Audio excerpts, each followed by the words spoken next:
Professor Lauren Wright of Princeton University is here. We'll talk about what emergency measures Mr. Biden could take that would help politically. But first, NewsNation's Kelly Meyer in Washington. Kelly, good evening. Good evening, Leland. Well, President Biden is blaming both Putin and corporate greed for the cost of gas. The big top oil companies tripled their profits over the last several months as Russia invaded Ukraine.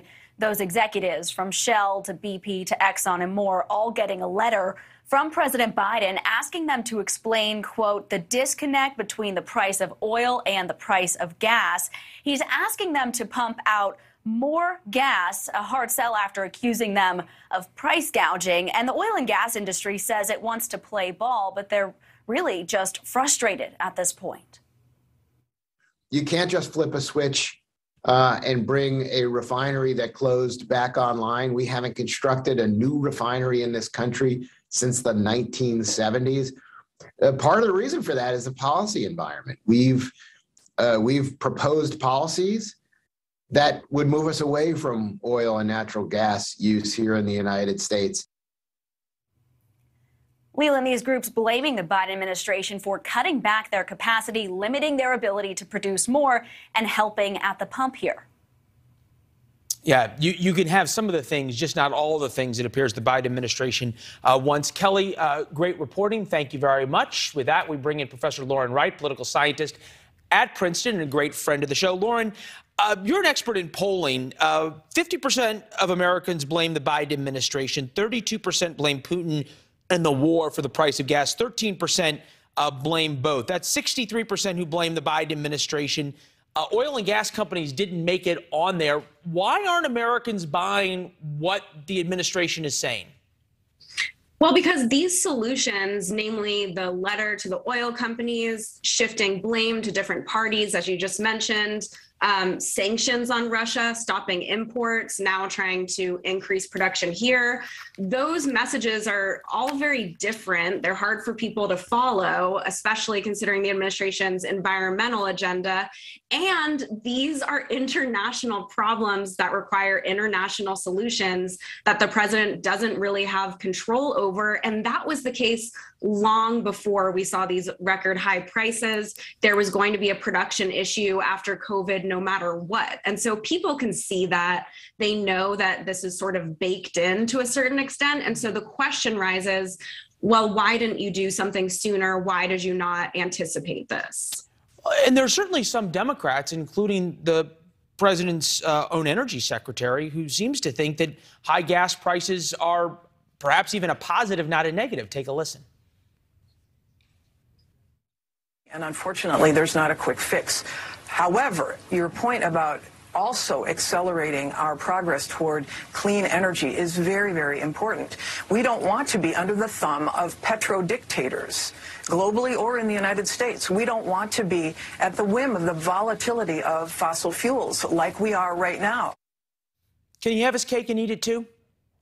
It's really difficult. And, you know, Congress has something to do with this, too. There's been this NOPEC proposal that allows Congress to sue members of OPEC for collusion. You know, we're still exporting records amount of oil. So it's very, very hard to, you know, to understand these messages in conjunction with one another. And I would just say politically, it is much riskier to keep high gas prices in place, or at least accept them, as we just saw from that clip, than it is to assume your environmental supporters will be there for you come election time. Because if you're a climate change voter and that's your top issue, you're not going to vote for Trump or DeSantis or whoever it's going to be, no matter what. So where Biden's losing ground is in the political middle. It's among independents, and it's starting to slip among Democrats, as some of those statistics you cited earlier referenced. I'm thinking about sort of how politically this is playing out, perhaps not in big cities, but certainly in rural red states, and even in the cities of red states. You've got these little stickers on gas pumps of Joe Biden pointing to the gas prices that say, I did that.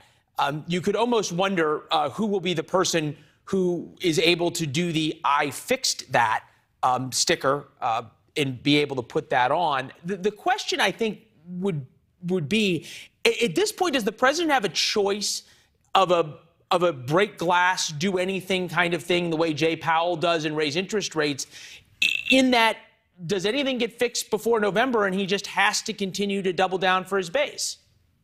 I mean, if global factors change, then that will change the situation. But no, I mean, I think the reason we haven't seen executive action on this is because there's very little the president can do in that toolkit. He can, one measure that we've seen is to try to increase production of some critical supply, whether it's masks or baby formula.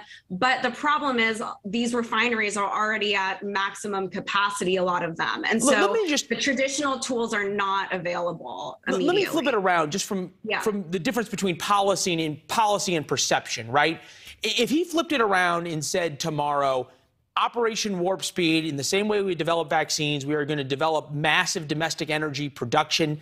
Climate change is going to have to wait. High prices are my only priority. Bring all the oil executives together, permits for everything, drill in Alaska, do whatever you want. Then does he get the political credit and he could actually start blaming the oil companies, and Vladimir Putin and the American people would buy it? Well, we might see more moves in that direction. I mean, certainly communicating with Saudi Arabia and making that reversal is weighing geopolitics over ethical concerns. And so presidents really don't do that. They really don't flip-flop unless they're in a dire situation. And this situation has clearly risen to that level if the president is going back on some of his campaign promises. Yeah. You have to wonder how much more dire it becomes. Some polls have him as the most unpopular president, certainly since Jimmy Carter, perhaps even eclipsing Jimmy Carter. So the history lesson next time when you join us, Professor. It was good to see you. Thank you. Thanks, Leland. Yeah, it's always fun. Thanks for watching. Go to newsnationnow.com to find NewsNation on your television provider. And don't forget to subscribe. Click the red button to get more of NewsNation's fact-driven, unbiased coverage.